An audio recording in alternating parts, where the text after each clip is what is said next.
Hello friends, फिर से आपके पास आपका commerce means Virendra Jha channel आ चुका है। और आज हम लोग करने वाले हैं एक गुडविल कैलकुलेशन का थोड़ा सा typical process, that is super profit method. Super profit method थोड़ा लेंथी है, थोड़ा कॉम्प्लिकेटेड है।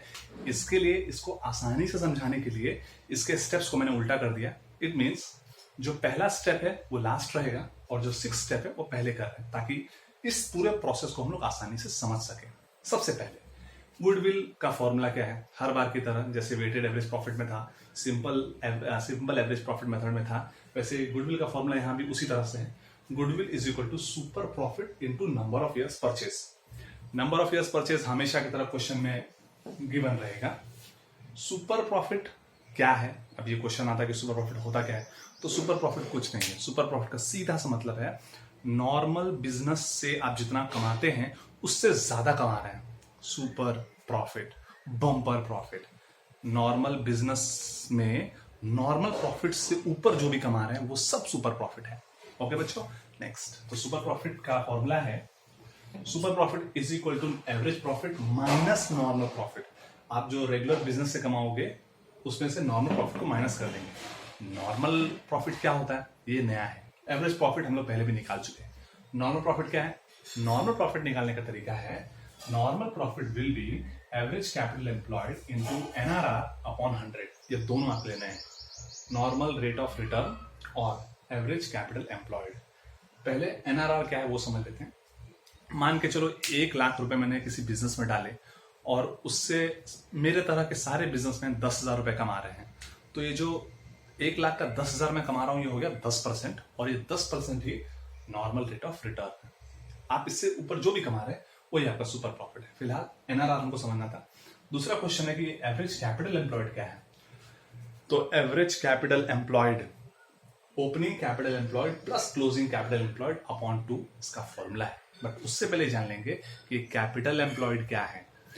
कैपिटल एम्प्लॉयड का सीधा सीधा मूर्खों वाले लैंग्वेज में है कि आपने अपने बिजनेस में कितना पैसा डाल के रखा हुआ है। तो कैपिटल एम्प्लॉयड को निकालने के 2 तरीके हैं, लाइबिलिटी साइड से निकालने का तरीका और एसेट साइड अप्रोच से निकालने का तरीका। लाइबिलिटी साइड से निकालने का तरीका है, आपको 4-5 चीजें क्वेश्चन में दी रहेंगी जो नीचे लिखी हुई है। सबसे पहले आप कैपिटल लेंगे, उसके बाद जितने भी free reserves, general reserve, reserves, capital reserve जो भी दिए रहेंगे, अब उस सारे रिजर्व्स को कैपिटल में ऐड कर देंगे। उसमें से फिक्टिशियस एसेट्स को और नॉन ट्रेड इन्वेस्टमेंट को लेस कर देंगे। दूसरा, एसेट साइड अप्रोच में सारे एसेट्स में से आउटसाइडर लायबिलिटी या एक्सटर्नल लायबिलिटीज को सबट्रैक्ट कर देंगे। मुझे पता है 2 क्वेश्चन आपके मन में आ रहा होगा।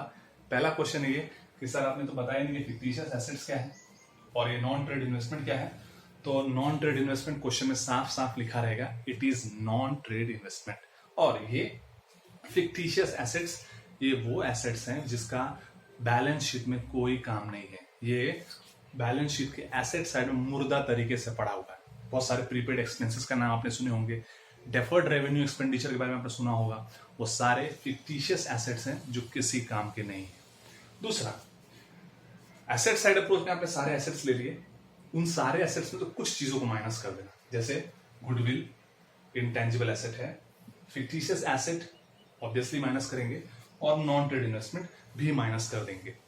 तो ये सारे एसेट्स को ले लेंगे, उसमें से इन तीनों चीजों को माइनस कर देंगे या हटा देंगे, और उसमें से जो ऑल एसेट्स है उसमें से एक्सटर्नल लायबिलिटीज को घटा देंगे। एक्सटर्नल लायबिलिटी का मतलब जो लायबिलिटी बाहर वालों की है, घर वालों की नहीं, रिजर्व्स लायबिलिटी नहीं है, आपका पर्सनल कैपिटल लायबिलिटी नहीं है। इसलिए एक्सटर्नल लायबिलिटी में सिर्फ बाहर वालों की लायबिलिटी ही रिकॉर्ड करेंगे बच्चों। तो ये रहा आपका कैपिटल एम्प्लॉयड। एक बार आपने कैपिटल एम्प्लॉयड निकाल लिया, उसके बाद आपका सम, वो कहते हैं ना हलवा हो गया, तो आपका सम हलवा हो गया। ये रहा कैपिटल एम्प्लॉयड। एवरेज प्रॉफिट हम लोग पहले भी निकालते थे, 3-4 साल के प्रॉफिट हम लोग को दिए हुए हैं। अगर 3 साल का प्रॉफिट है तो 3 साल से डिवाइड कर देंगे, जो भी एवरेज प्रॉफिट आएगा वो निकाल लेंगे। एवरेज प्रॉफिट निकालने के बाद कैपिटल एम्प्लॉयड निकाल लेंगे। कैपिटल एम्प्लॉयड को पता है कैसे निकालते हैं, ये तरीका, ये दोनों में से कोई एक तरीका अपना सकते हैं, ठीक है। आपको जो भी दिए रहेंगे उस तरीके अपने सहूलियत के हिसाब से, मोस्ट ऑफ द क्वेश्चन में कैपिटल एम्प्लॉयड दिया रहता है, तो ये खुशी की बात है, चिंता ना करें। तो इन दोनों में से कोई भी एक अप्रोच इस्तेमाल करेंगे, ये वर्स्ट केसेस में है। उसके बाद एक बार आपने कैपिटल एम्प्लॉयड निकाल लिया तो आपको एवरेज कैपिटल एम्प्लॉयड निकालना होगा। Opening capital employed plus closing capital employed upon 2।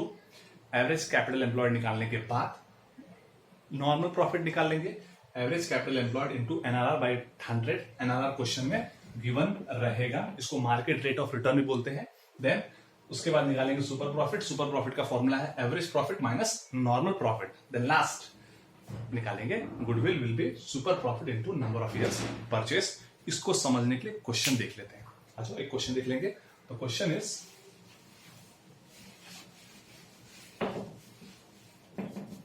मान के चलो किसी फॉर्म का average capital employed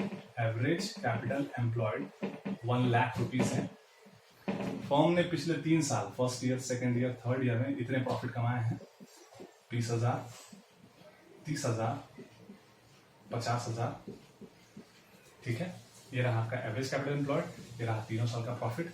number of years purchase आपको 2 साल का रखते हैं, 2 ईयर्स दिया हुआ है। एंड लास्ट आपको क्या चाहिए, आपको चाहिए फिर हम लोग क्या ले लेंगे, एक ले लेंगे मार्केट रेट ऑफ रिटर्न या normal rate of return. NRR दिया है 10%। आओ क्वेश्चन करते हैं। तो पहले क्या करना है हम लोग को, सबसे पहले हम लोग को निकालना है एवरेज प्रॉफिट। तो एवरेज प्रॉफिट कितना है बच्चों, 20, 30, 50, 50, 50, 1 लाख। इसको 40,000 रख लेते हैं, कैलकुलेशन आसानी होगी। तो 30, 20, 50, 50, 90 डिवाइड बाई 3 विल बी 30,000। ये रहा आपका एवरेज प्रॉफिट। फिर आप निकालेंगे normal profit.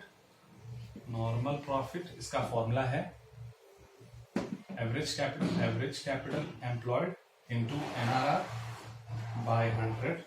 Average capital employed है 1 लाख,